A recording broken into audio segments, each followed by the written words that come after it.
Dear students, bryophytes के अंदर हमने रिक्शा को पढ़ लिया है। और रिक्शा जो ब्रायोफाइट है उसके बाद नेक्स्ट जो ब्रायोफाइट है वह है मार्केंसिया। मार्केंसिया का जो वर्गीकरण है वो दिया गया है। यह हेपेटिकोप्सिडा का ही सदस्य है और इसका ऑर्डर मार्केंसियल्स है और फैमिली इसकी मार्केंसियेसी है। और मार्केंसिया जो वंश है इसकी 65 स्पीसीज हैं जो पूरे वर्ल्ड के अंदर मिलती हैं और सभी जातियां नम ठंडे छायादार जो आवास होते हैं वहाँ पर ही पाई जाती हैं। और ये देखा गया है कि अगर जली हुई भूमि है और वहाँ पर अगर वेजिटेशन आती है तो जंगलों में आग लगने के बाद उस स्थान पर मार्केंसिया पोलीमोर्फा जो स्पीसीज है वो पायनियर के रूप में उगता है, यानी सबसे पहले यही प्लांट वहाँ पर ग्रो करता है। ये ब्रायोफाइट है, यह आग लगने वाले स्थानों के ऊपर सबसे पहले ग्रो करता है। और इंडिया के अंदर मार्केंसिया की काफ़ी स्पीसीज पाई जाती हैं, जैसे मार्केंसिया पोलीमोर्फा है, मार्केंसिया नेपालेंसिस, मार्केंसिया इंडिका, मार्केंसिया सिमलाना, मार्केंसिया पामेटा। इनमें जो सबसे ज़्यादा जो स्पीसीज मिलती है वह है मार्केंसिया पोलीमोर्फा। और यह 2500 से लेकर के 3000 मीटर की ऊंचाई तक जो चट्टानें हैं या नदियों के जो किनारे हैं, तट हैं, उनकी जो मॉइस्ट जो सोइल होती है वहाँ पर पाई जाती है। इसके अलावा मार्केंसिया पामेटा कश्मीर, कुमायूं, दक्षिण भारत, बंगाल, आसाम आदि क्षेत्रों के अंदर, और मार्केंसिया नेपालेंसिस जो है पंजाब के मैदानी क्षेत्र जैसे कश्मीर, हिमालय, गढ़वाल और कुमायूं के अंदर पाई जाती है। मार्केंसिया के थैलस के ऊपर जेमा कप नाम की स्ट्रक्चर पाई जाती हैं। तो जेमा कप युक्त जो थैलस होते हैं सभी ऋतुओं के अंदर पाए जाते हैं। आर्किगोनियोफोर और जो एंथ्रियोडोफोर युक्त जो थैलस हैं, ये थैलस हिमालय क्षेत्र में तो फरवरी से लेकर के मार्च तक बनते हैं और साउथ इंडिया की जो पहाड़ियाँ हैं वहाँ पर ये अक्टूबर और नवंबर के अंदर पाए जाते हैं। तो मार्केंसिया के थैलस का डायग्राम दिया गया है ए और बी। ए के अंदर इसका डोर्सल व्यू है जो कि हमें दिखाई देता है, ज़मीन से सटा रहता है ये। और बी जो व्यू है ये वो वाला व्यू है जो ज़मीन से सटा हुआ होता है, जिसके ऊपर राइजोट्स दिखाए गए। तो रिक्शा का जो थैलस है इसी की एक्सटर्नल और मॉर्फोलॉजी आज हम पढ़ेंगे। एक्सटर्नल मॉर्फोलॉजी के अंदर हम देख रहे हैं कि मार्केंसिया का थैलस प्रोस्टेट यानी शयन होता है, ज़मीन पर रहने वाला थैलस है। और डोर्सिवेंट्रल होता है, इसके ऊपर दो सरफेस पाई जाती हैं, एक पृष्ठ और दूसरी अधर सतह। पृष्ठ सतह ऊपर की ओर होती है और अधर सतह इसमें ज़मीन के टच में होती है। इसका थैलस द्विभाजी शाखित होता है, गहरे हरे रंग का होता है। और अलग अलग जातियों में थैलस की लंबाई 2 से लेकर के 10 सेंटीमीटर तक हो सकती है। और प्रत्येक जो इसके थैलस की जो शाखा होती है उसकी डोर्सल सरफेस पर एक मिडरिप पाई जाती है। और मैग्नीफाइंग लेंस से अगर देखा जाता है इसके थैलस की सरफेस को, जब हम लैब में देखते हैं तो इसके थैलस पर रोम्बोइडल एरिया दिखाई देते हैं और ये सतह के नीचे जो एयर चैम्बर्स पाए जाते हैं उनकी आउटलाइन को शो करते हैं। प्रत्येक जो रोम्बोइडल एरिया है उसके सेंटर में एक छोटा पोर पाया जाता है। यहाँ पर ये डायग्राम देखिए, इसमें पहले तो ई डायग्राम है, ये थैलस की सरफेस पर पाया जाने वाला पोर है जो सेक्शन के अंदर दिखाया गया है। एफ डायग्राम के अंदर इसमें कई लेयर्स में सेल बताई गई है। तो थैलस की जो डोर्सल सरफेस है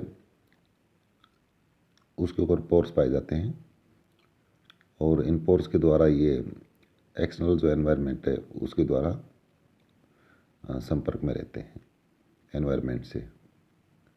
थैलस की डोर्सल सरफेस के ऊपर मिडरिप के दोनों ओर जेमा कप पाए जाते हैं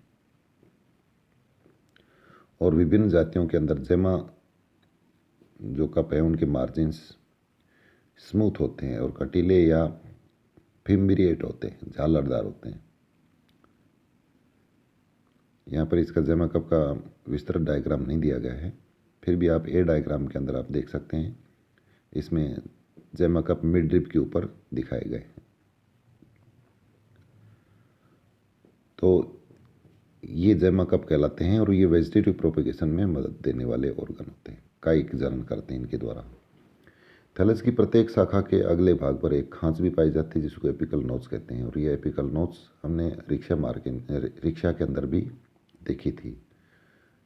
इस एपिकल नोच के अंदर ग्रोइंग पॉइंट होता है, वृद्धि बिंदु होता है। थैलस की वेंट्रल सरफेस के ऊपर मिडरिब के दोनों ओर राइजोइड्स पाए जाते हैं और स्केल्स पाए जाते हैं। राइजोइड्स रंगहीन और यूनिसेलुलर होते हैं। ये थैलस को सबसिस्टम से संलग्न रखने और खाद्य और जल पोषक पदार्थों के अवशोषण में मदद देते हैं। रिक्शा के समान ही मार्केंसिया के अंदर भी राइजोइड्स स्मूथ वाल्ड और ट्यूबरकुलेटेड ही होते हैं, दो प्रकार के। और स्केल्स जो होते हैं वो मल्टीसेलुलर, एक कोशिका मोटे और सल्की होते हैं। मार्केसिया पॉलीमोर्फा को छोड़कर लगभग अन्य सभी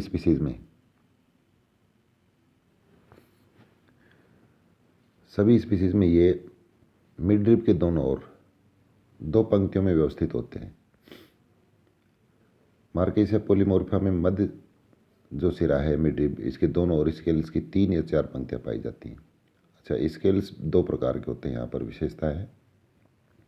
एक तो एपेंडिकुलेट होते हैं जो बड़े आकार के होते हैं, वेज शेप्ड होते हैं, और ये मध्य सिरा के दोनों ओर भीतरी पंक्ति में पाए जाते हैं। दूसरी टाइप के जो स्केल्स होते हैं वो लिगुलेट प्रकार के होते हैं, चिबिकाकार स्केल कहा जाता है। ये छोटे होते हैं और एपेंडिकुलेट विहीन संरचनाएं होती हैं जो बाहरी पंक्ति में पाई जाती हैं मार्जिन्स की ओर। और स्केल्स का जो मेन फंक्शन है, वह मेन इसका कार्य है वह वृद्धि जो शिखर है उसको सुरक्षा प्रदान करना है। सेक्सुअल मैच्योरेशन की अवस्था के अंदर थैलस की जो डोर्सल सरफेस है उसमें एपिकल नोच के पास ही कुछ विशेष रिप्रोडक्टिव ब्रांचेस पाई जाती हैं, और मेल थैलस में ये शाखाएं एंथ्रिडिया को बनाती हैं या धारण करती हैं, इनको एंथ्रिडियोफोर कहा जाता है। और फीमेल थैलस के अंदर ये शाखाएं आर्किगोनिया बनाती हैं और इनको आर्किगोनियोफोर कहा जाता है। तो ये तो हमने इसकी आउटलाइन, इसकी एक्सटर्नल स्ट्रक्चर पढ़ी हमने। अब इसको थैलस को अगर डिसेक्ट किया जाता है तो हम इसकी आंतरिक संरचना को पढ़ पाते हैं। सेक्शन लेने पर इसकी जो आंतरिक संरचना है मार्केंसिया से थोड़ी सी रिक्शा से कुछ डिफरेंट होती है, उससे रिक्शा से अधिक विभेदित थैलस होता है इसका। इसके वर्टिकल सेक्शन वीटीएस में जब हम इसको देखते हैं माइक्रोस्कोप में तो इसमें 2 जोन दिखाई देते हैं, एक एपिडर्मल जोन, 3 जोन दिखाई देते हैं, एक एपिडर्मल रीजन, दूसरा फोटोसिंथेटिक रीजन और तीसरा स्टोरेज रीजन। जो एपिडर्मल रीजन होता है इस क्षेत्र में डोर्सल और वेंट्रल जो एपिडर्मिस होती हैं वो भी इंक्लूड होती हैं, यानी ऊपरी और निचली जो एपिडर्मिस है वो भी इसके अंदर ही शामिल की जाती है। डोर्सल और अपर जो एपिडर्मिस है, डोर्सल कह सकते हैं, उसको ऊपरी बाह्यत्वचा भी कहा जा सकता है, फोटोसिंथेटिक क्षेत्र के ऊपर एक आवरण बनाती है और यह क्लोरोफिल युक्त एक कोशिका मोटी परत होती है। इस परत में बैरल शेप्ड पोर होते हैं जिनके द्वारा इसके नीचे स्थित एयर चैम्बर्स का बाहरी वातावरण से संपर्क होता है, और प्रत्येक छिद्र कोशिकाओं के प्रायः 4 से 8 सुपर इम्पोज टायर से घिरा होता है। जैसा मैंने पोर दिखाया था पिछले डायग्राम में, वह कोशिकाओं की कई परतों से घिरा होता है। प्रत्येक टायर में 4 से 5 तक कोशिकाएं एक रिंग के रूप में व्यवस्थित होती हैं। तो ये तो इसका एपिडर्मिस था। जो पोर की जो आधी जो भित्ति होती है एपिडर्मिस से ऊपर होती है और शेष एपिडर्मिस से नीचे होती है, इसलिए जो पोर होता है वो आउटर सरफेस पर थोड़ा सा उभरा हुआ सा प्रोजेक्टेड सा दिखाई देता है।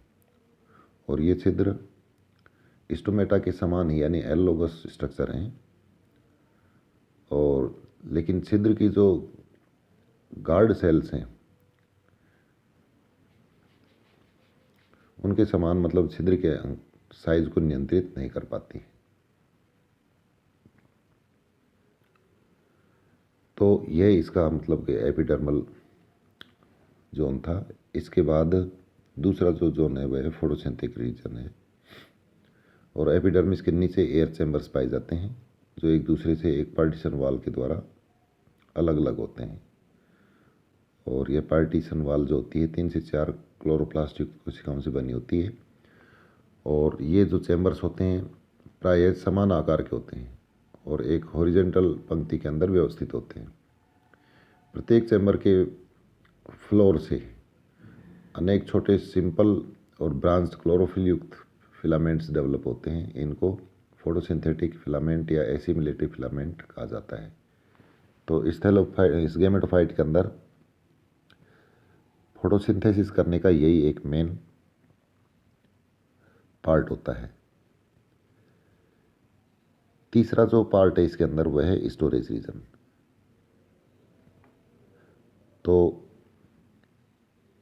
फोटोसिंथेटिक जो पार्ट होता है उसके ठीक नीचे पॉलीगोनल पेरेन्काइमेटस सेल्स का जोन होता है जो कि 3 से 4 या अधिक परतों से भी बना हो सकता है। और इसके बीच का भाग चौड़ा होता है, मार्जिन चौड़ा होता है, मोटा होता है और मार्जिन्स की ओर ये भाग पतला होता जाता है। और इस क्षेत्र की कोशिकाओं के अंदर क्लोरोप्लास्ट नहीं मिलता है और इसमें इंटरसेलुलर स्पेस भी नहीं मिलते हैं। इस क्षेत्र की जितनी भी कोशिकाएं हैं उनमें ज़्यादातर स्टार्च या प्रोटीन के कण भरे रहते हैं। कुछ कोशिकाओं के अंदर म्यूसिलेज युक्त पदार्थ भी पाया जाता है।